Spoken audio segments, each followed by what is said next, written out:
need a clear-cut clarification from Xiaomi or Redmi. Who am I? কোন হরিদাসওয়ালাবি যে আমাকে Xiaomi বা Redmi দিবে ক্ল্যারিফিকেশন, বাট আমি আপনাদের কিছু ক্ল্যারিফিকেশন দিয়ে কিছু ক্ল্যারিফাই করতে চাই। অবশ্যই লঞ্চ হওয়ার আগে, কেনার আগে ভিডিওটা দেখুন এবং আপনার যদি মনে হয় কেনা উচিত কিনবেন, আদার দেন আমাকে একটা লাইক দিয়ে যাবেন, করবেন সাবস্ক্রাইব। আমি সুমন। তো চলুন করবো না দেরি, শুরু করি তাড়াতাড়ি। Xiaomi তথা Redmi তফাৎ যাও, অনেক হলো, আর সহ্য করতে পারছি না, তাই তো বস? আপনারাও কিন্তু আমার সঙ্গে একমত। তো এই Xiaomi বা Redmi তারা চায়নাতে লঞ্চ করে দিয়েছে নোট সিরিজের বন্যা, note 12, note 12 pro, note 12 pro explorer edition, এরকম অনেক কিছু। পার্সোনালি আমার ভালো লেগেছে boss Redmi note 12, Snapdragon 4 gen processor দিয়ে আসছে।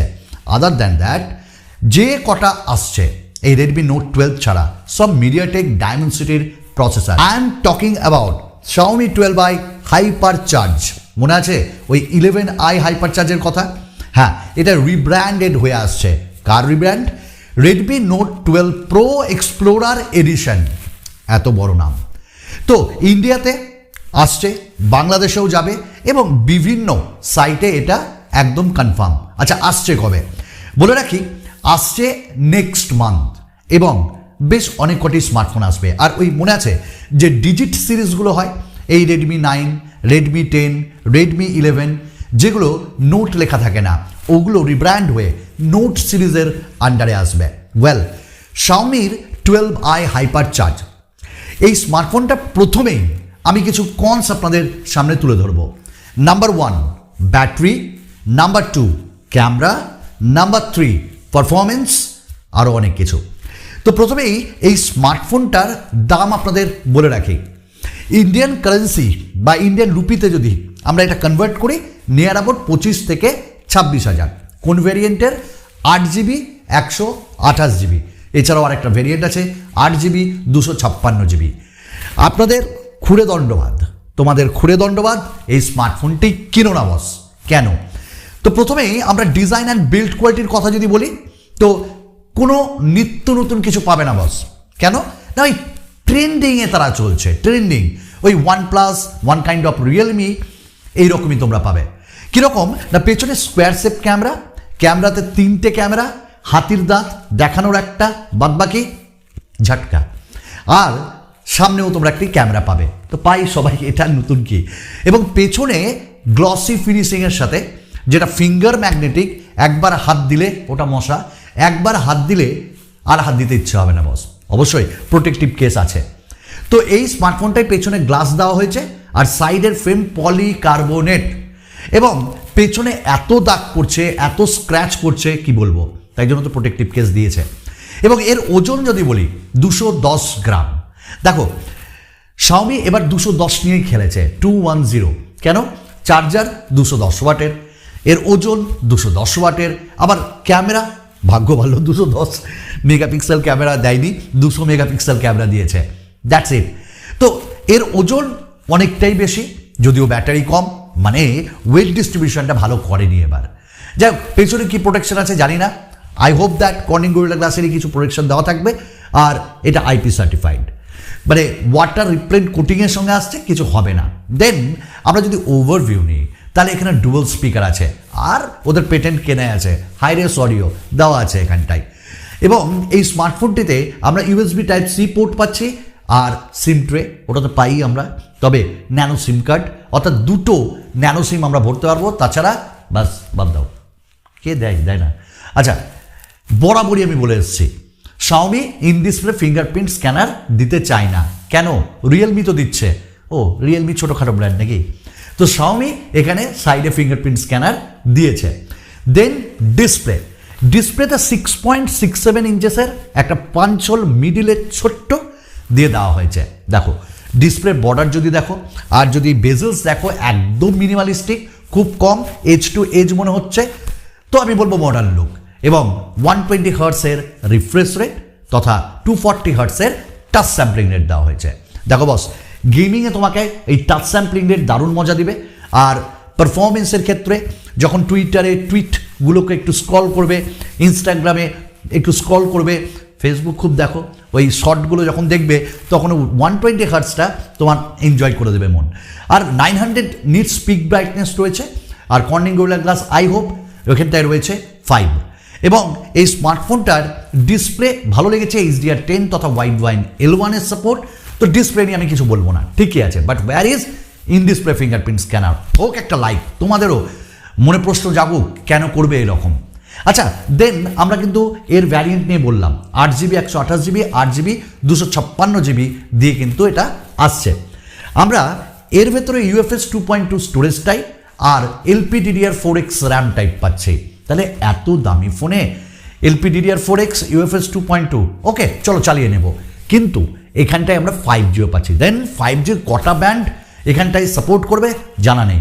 আই হোপ দ্যাট 8 মতন, কি যদি 13 হয় দেন বললে বললে। এবং একইভাবে এই স্মার্টফোনটা যদি আমরা পারফরমেন্স দেখি, তাহলে পারফরমেন্সের জন্য মিডিয়াটেক ডাইমেনসিটি 1080। দেখো বস, নতুন চিপসেট অপটিমাইজ হতে টাইম লাগবে, কিন্তু ব্যাপারটা হলো এর যদি অন্তত বেঞ্চমার্ক স্কোর দেখো না, তাহলে কোয়ালকম স্ন্যাপড্রাগনের যে 778 ওর থেকে একটু কম, 5.5 এর 5।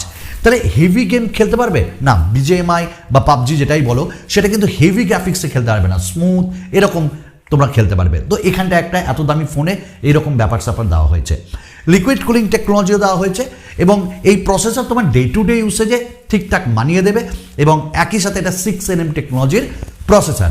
তো heavy to heavy and medium task, day to day task তোমার করে দেবে। নাও দ্য ক্যামেরা, এর ভালো সাইডও আছে, খারাপ সাইডও আছে। এবার পারফরমেন্সের জন্য আমি কেন বললাম খারাপ, দেখো এই দামে আমরা কোয়ালকম স্ন্যাপড্রাগনের একটা প্রসেসর পেতেই পারতাম, দিতেই পারতো Xiaomi, দিল না, মিডিয়াটেকের সঙ্গে মেলবন্ধন। আমরা এই স্মার্টফোনটাই যে ক্যামেরা পাচ্ছি 200 মেগাপিক্সেলের ক্যামেরা, এবং যেখানে ইউজ করা হয়েছে স্যামসাংয়ের ISOCELL HPX সেন্সার। দেখো আমি তো কিনবই, ঘটনা হলো যে এটা কিন্তু পিক্সেল বিনিংয়ে তৈরি, তোমরা সবাই জানো, এবং জুম করলে ফাটবে না। ওকে, ভালো করেছে Xiaomi, আগামী দিনে 500 মেগাপিক্সেল আমরা পাবো। যাই হোক, তো এখানটায় আর কি সেন্সার দেওয়া হয়েছে বা ক্যামেরা, 8 মেগাপিক্সেল আল্ট্রা ওয়াইড, ওটা থেকে বাইরে আসবেই না, একটা টেলিফোটো লেন্সও দেবে না, এবং 2 মেগাপিক্সেলের একদম ধন্বন্তরী ম্যাক্রো ক্যামেরা, আর সামনে 16 মেগাপিক্সেল। দেন এর যে ক্যামেরায় 4K video recording thank god দিয়েছে, বাট 30 FPS মানা যায় আজকের ডেটে, অ্যাটলিস্ট 60 FPS দেওয়া উচিত ছিল তো। ইয়েস, ভালো জিনিস হলো অপটিক্যাল ইমেজ স্টেবিলাইজেশন আছে, OIS, আমি যার জন্য এই জিনিসগুলো তোমাদের বলে রাখছি। এবং এই স্মার্টফোনটার ব্যাটারি কি দেওয়া হলো, 4300 mAh, বাই চার্জার দিয়ে দিল বেশি, আর আমাদের ব্যাটারি দিয়ে দিল কম। এবং এটা তোমার ডে টু ডেতে, তোমার ওয়ান ডেতে একদিন না দুবার তোমাকে চার্জ করতেই হবে। আর এখানটায় আমরা পেয়ে যাচ্ছি 210 ওয়াটের ফাস্ট চার্জার। Xiaomi তথা Redmi ক্লেম করছে যে 9 মিনিটের চার্জ দিয়ে দাও। দেখো এনভায়রনমেন্ট ডিফারেন্ট কাইন্ড অফ হয়, তুমি এসি চালিয়ে চার্জ করছো একটু তাড়াতাড়ি হবে, তুমি গরম রয়েছো সেটা একটু দেরি হবে। তো নিয়ার আবার 10 থেকে 16 মিনিট ধরে রাখো যে ফুল চার্জ, আর ইয়া বড় তোমার চার্জার মাইরি, যদি কারো রাগ হয় দিতে পারবে। যাই হোক, তো 2-in-1 কাজ করবে। তো অ্যান্ড্রয়েড যে 12, স্টিল নাও তারা অ্যান্ড্রয়েড 12 দিচ্ছে, ইন্ডিয়াতেও আই হোপ বাংলাদেশেও 12ই দিবে, আর MIUI 13। এবং ব্লোটওয়্যার আই হোপ এবার যেন না থাকে, এবার যেন অ্যাডস না থাকে, এবার যেন বাগস না থাকে, মানে আমরা এগুলো নিয়ে বোর হয়ে গেছি। শুধু তাই নয়, এই স্মার্টফোনটাই আমরা এয়ার ব্লাস্টার পাচ্ছি, এবং ডুয়াল স্পিকার অ্যাজ ইউজুয়াল বলেছি যে আছে। তো এই স্মার্টফোনে আমরা NFC কিন্তু চায়না ভ্যারিয়েন্টে পাচ্ছি, আই ডোন্ট নো যে ইন্ডিয়াতে এলে ওরা দেবে কি দেবে না, এবং Wi-Fi 6 পাচ্ছি। তো এইটাকে এক্সপ্লোরার এডিশন নামে তারা বের করেছে, শুধু ক্যামেরা আর যে চার্জার 210 ওয়াটের, এইটার হাইপ নিয়ে। বন্ধুরা কি বলো তোমরা, বলো তো কি নতুন নতুন আমরা পেলাম এখানটাই। তো Xiaomi বলবো না যে I need a clarification from Xiaomi, তোমাদেরও এটা হোক কথা। তো 25 থেকে 26,000, বাংলাদেশে 35,000ও ছুতে পারে। এবং রেডমি যে নোট সিরিজ যে বেস ভেরিয়েন্ট 12, ওটাই কিন্তু 15,000 টাকা যাবে ইন্ডিয়াতে। দেন তোমরা ভাবো। এবং এই স্মার্টফোনটা আগামী মাসে আসছে, আমরা আনবক্সিং আনবো দুটি স্মার্টফোনের, নোট 12 এবং হাইপার চার্জ, এদিকে Realme 10 Pro Plus। সঙ্গে থাকো, সাবস্ক্রাইব করো, এবং আমার বকবকানি শুনলে তোমরা তোমাদের মূল্যবান সময় দিয়ে সত্যি তোমাদের ধন্যবাদ জানাই, কৃতজ্ঞ থাকবো আমি। আরও একটা নতুন ভিডিওতে তোমাদের সঙ্গে খুব তাড়াতাড়ি দেখা করবো। চলো বাই।